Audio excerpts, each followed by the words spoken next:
You woke up groggy, foggy, irritated for no clear reason. You got your 7 hours, maybe even 8, but somehow your body feels like it never shut off. Like sleep was just a pause button, not a reset. And you wonder quietly, why do I still feel this tired? The answer might not be in your sleep, but in how you entered it. Because most of us have a nighttime routine, but not the kind we think. We dim the lights, but turn on the screen. We close the laptop, but open a dozen tabs on our phone. We say we're done for the day, but we're still checking, scrolling, consuming. And while the body may be still, the brain is wide awake, overstimulated, undersupported, flooded with light and noise and decision fatigue. This is how most people relax before bed, and it's wrecking their rest. The hidden cost of your evening patterns. You don't need to be doing something extreme to ruin your sleep. You don't need to be drinking espresso at midnight or running a marathon at 9 p.m. Sometimes it's the small, quiet habits, the ones you don't even question, that are silently keeping your body in a state of alert, like checking email one last time, just in case, or falling into a scroll hole on Instagram, or watching just one more episode because the next day feels too heavy to face. These don't feel like stress. They feel normal. They feel earned. You've worked all day. You've shown up. You deserve a little downtime, right? But here's what most people don't realize. Your nervous system doesn't interpret your evening habits the way your mind does. You might see it as relaxing. Your body sees it as stimulation.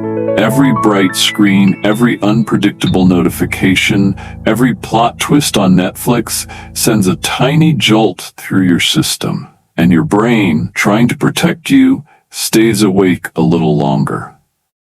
Just in case. It's not that screens are evil or that you can't ever unwind with entertainment, but when these habits become your default buffer between day and sleep, your body never gets the message that it's time to shut down. Instead, it stays in a liminal space, half on, half off, stuck between distraction and depletion. And the result?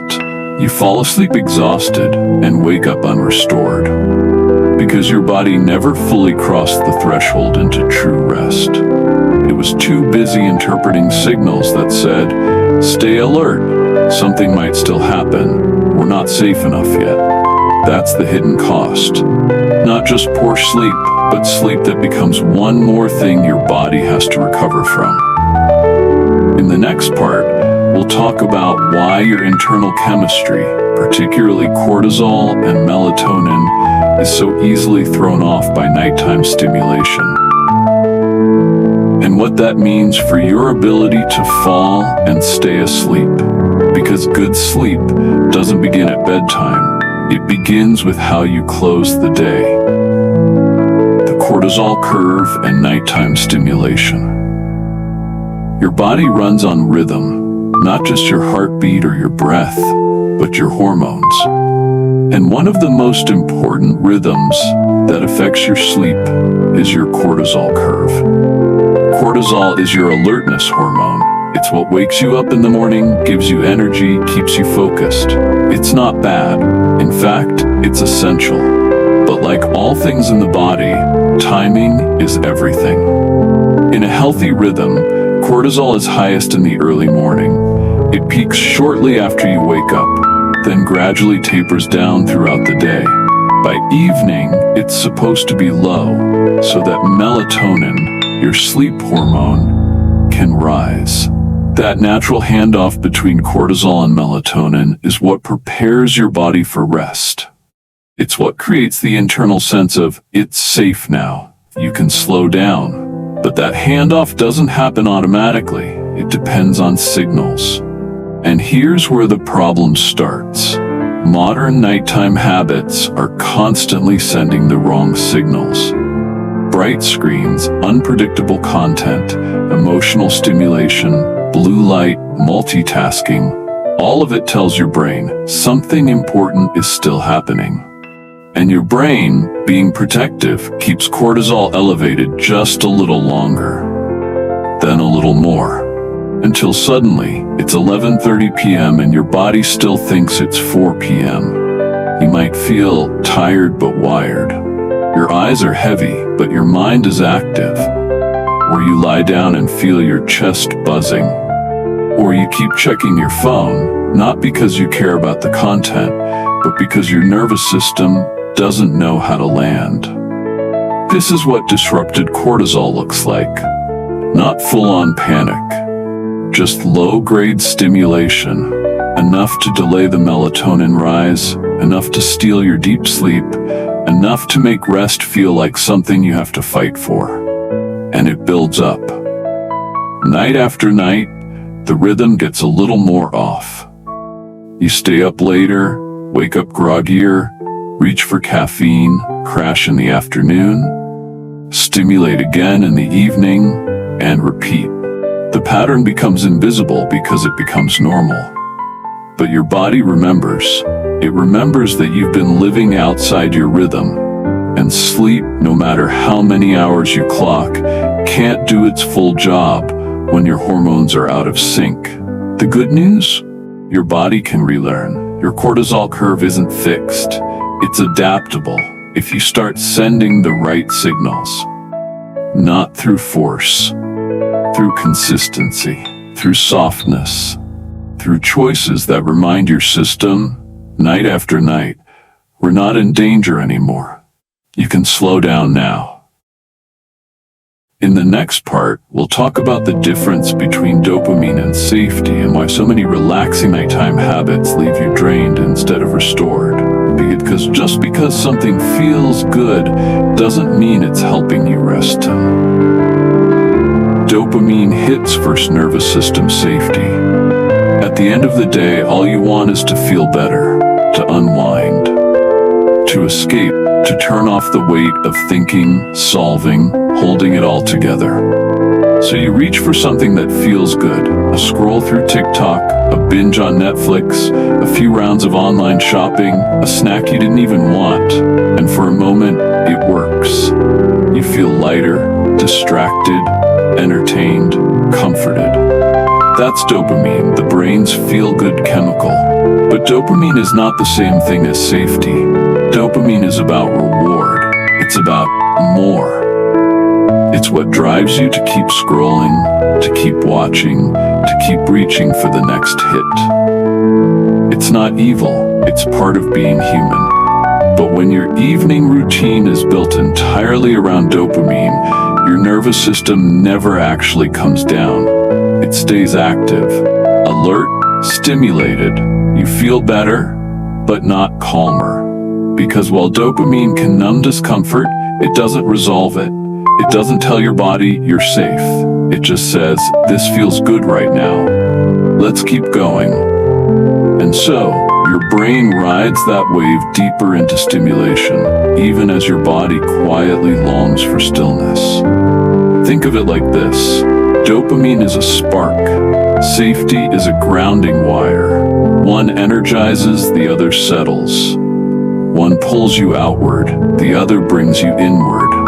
And when it comes to sleep, only one of them helps you truly rest. The confusion happens because we often mistake comfort for recovery. We assume that if something makes us feel less stressed in the moment, it must be helping. But there's a difference between escape and restoration.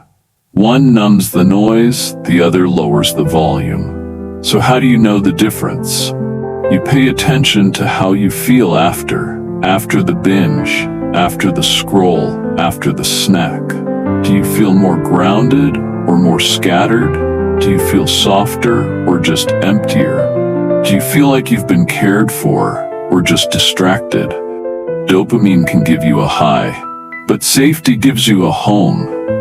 And your body needs a home before it can sleep. In the next part, we'll explore the subtle ways you might be triggering stress without realizing it. The micro habits that feel responsible, even productive, but are actually keeping your brain in overdrive. Because not all stress looks like chaos. Sometimes it looks like checking your inbox one more time. Micro-stress habits you don't realize are stressful. Not all stress announces itself. Sometimes it's quiet, hidden in routine, wrapped in the disguise of being responsible, productive, or just catching up. But your nervous system doesn't care how small or rational the action seems. It only knows how it feels. And many of the things we do in the name of winding down are actually winding us up. Take checking your email before bed. You might just be scanning, making sure there's nothing urgent, telling yourself it's better to know.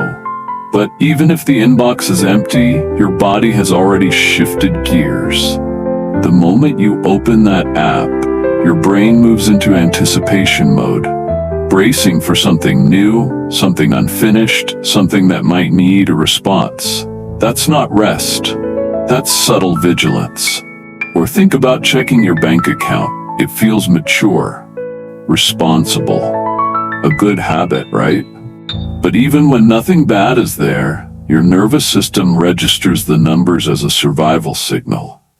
Money touches your sense of safety, your worth, your future.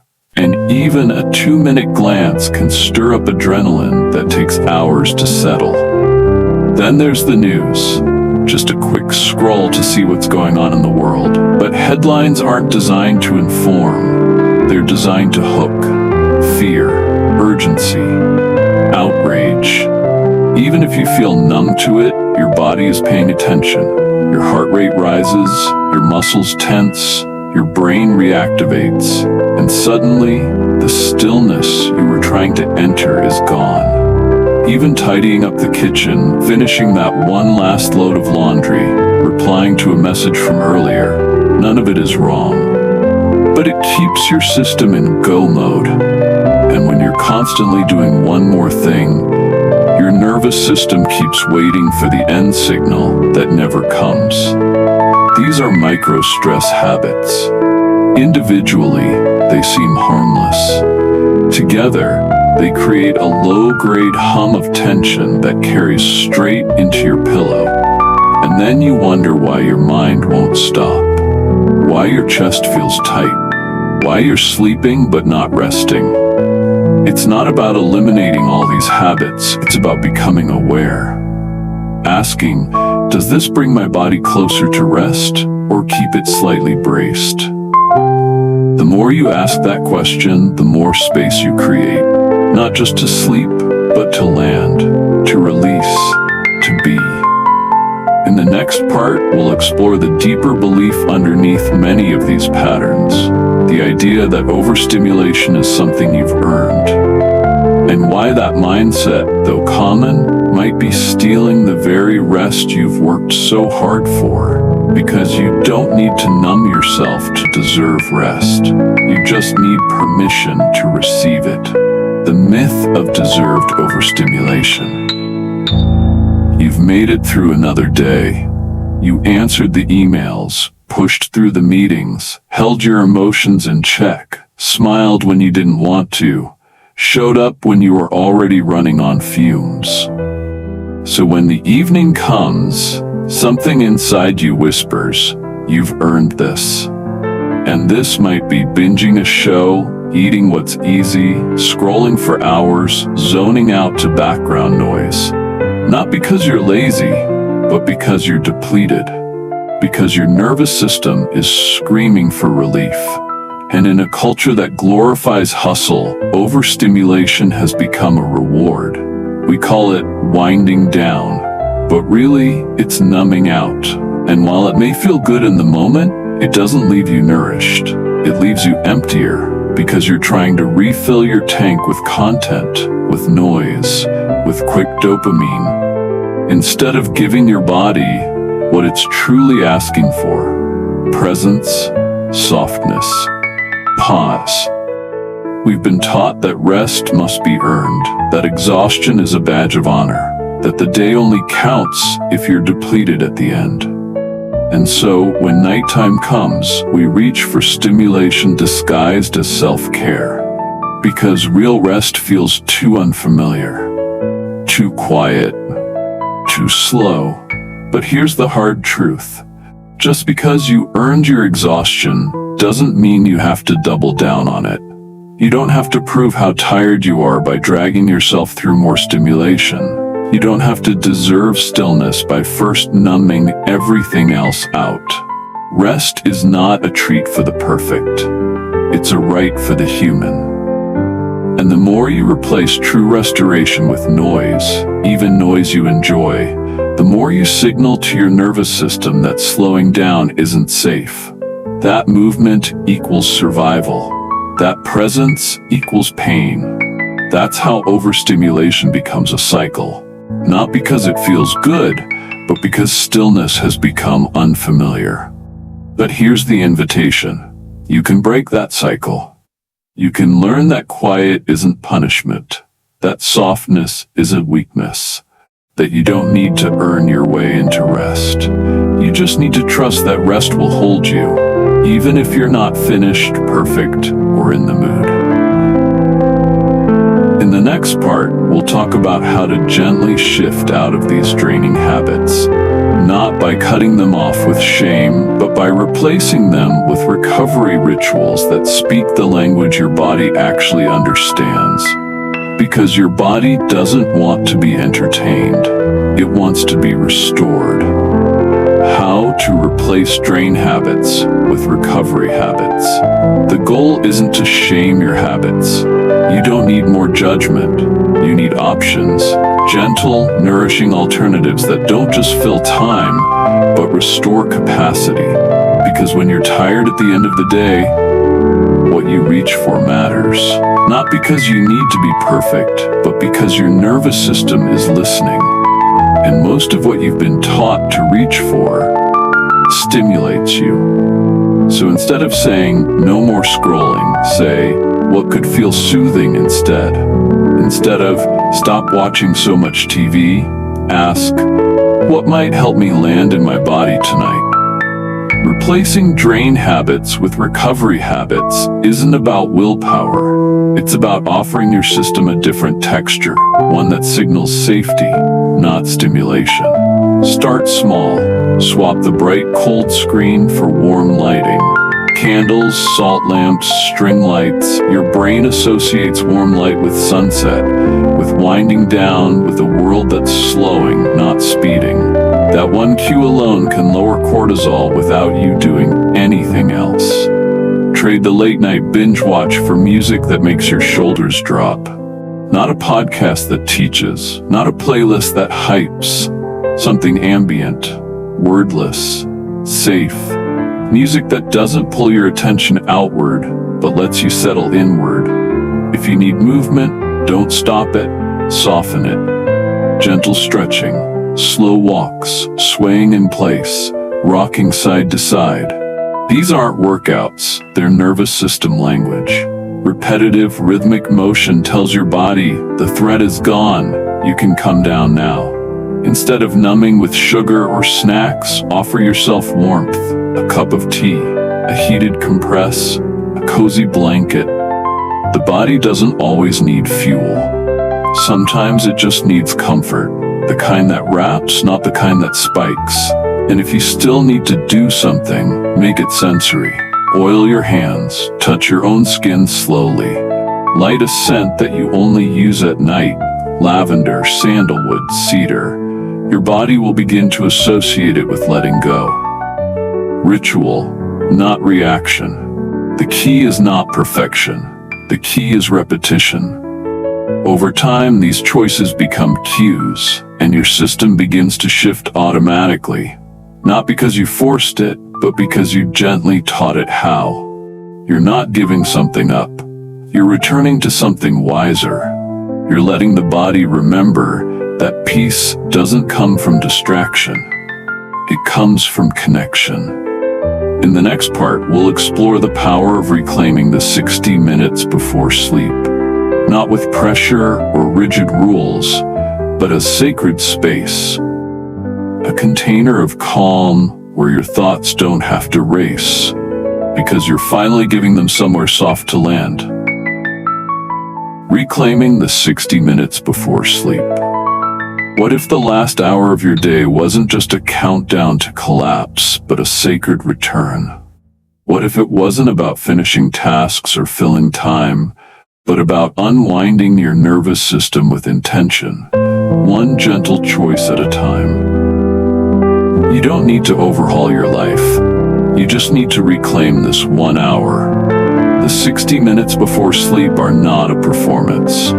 They're a transition, a liminal space between doing and being, between the noise of the world and the quiet of yourself. And how you spend that time tells your body everything about whether it's safe to let go. Think of this hour not as a routine, but as a rhythm, a slow descent, a permission slip.